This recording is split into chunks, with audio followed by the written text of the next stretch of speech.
Supreme court का बड़ा आदेश, मतदाता सूची से बाहर हुए लोग अब कर सकेंगे ऑनलाइन आवेदन, आधार समेत 11 दस्तावेज मान्य, राजनीतिक दलों को मिली सख्त हिदायत।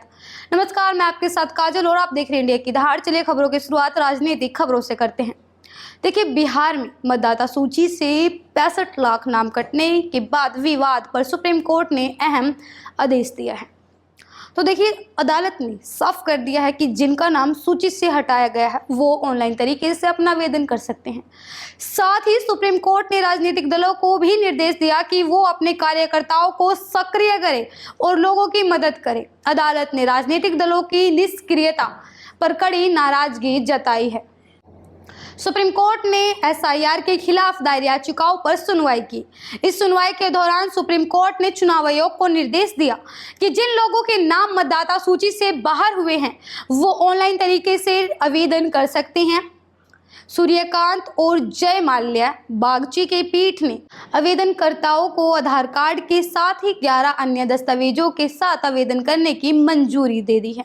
चुनाव आयोग को अभी तक केवल 2 आपत्तियां मिली है। जी हां, सुप्रीम कोर्ट ने इस बात पर हैरानी जाहिर की कि राजनीतिक पार्टियां मतदाता सूची से बाहर किए गए 65 लाख लोगों के नामों पर आपत्ति दर्ज कराने के लिए आगे नहीं आ रही है। सुप्रीम कोर्ट ने राजनीतिक पार्टियों की निष्क्रियता पर हैरानी जताई है।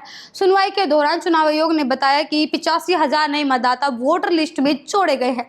साथ ही चुनाव आयोग ने कहा कि राजनीतिक पार्टियों के बूथ लेवल एजेक्ट्स के जरिए अभी तक सिर्फ 2 आपत्ति दर्ज कराई गई है।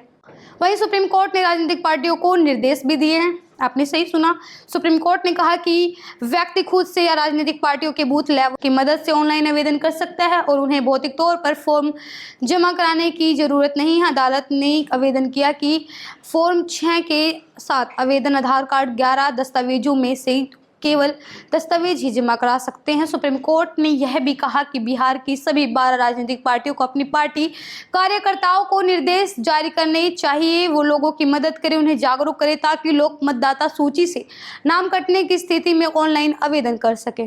वहीं देखिए, अगली सुनवाई 8 सितंबर को होगी।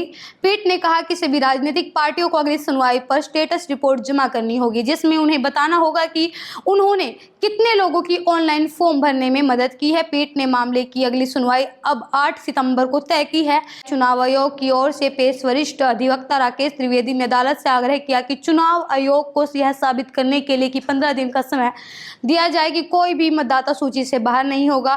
त्रिवेदी ने कहा कि राजनीतिक दल शोर मचा रहे हैं लेकिन स्थिति उतनी खराब नहीं है, हम पर विश्वास रखिए, हम कुछ और समय दें और हम आपको दिखा देंगे कि कोई भी मतदाता सूची से बाहर नहीं है। वहीं देखिए, एसआईआर में 65 मतदाताओं के नाम कटे थे। 14 अगस्त को शीर्षक अदालत ने चुनाव आयोग को निर्देश दिया कि वह बिहार में मसौदा मतदाता सूची से बाहर किए गए 65 लाख मतदाताओं का विवरण 19 अगस्त तक प्रकाशित करे ताकि मतदाता सूची के विशेष गहन पुनरीक्षण में पारदर्शिता बढ़ाई जा सके और पहचान प्रमाण पत्र आधार कार्ड को एक स्वीकार्य दस्तावेज के रूप में अनुमानित की जा सके। बिहार में मतदाता सूची के संशोधन जो 2003 के बाद पहली बार हुआ, उसने एक बड़ा राजनीतिक विवाद खड़ा कर दिया। एसआईआर के बाद बिहार में पंजीकृत मतदाताओं की कुल संख्या जो इस प्रक्रिया से पहले 7.9 करोड़ थी, घटकर 7.24 करोड़ रह गई।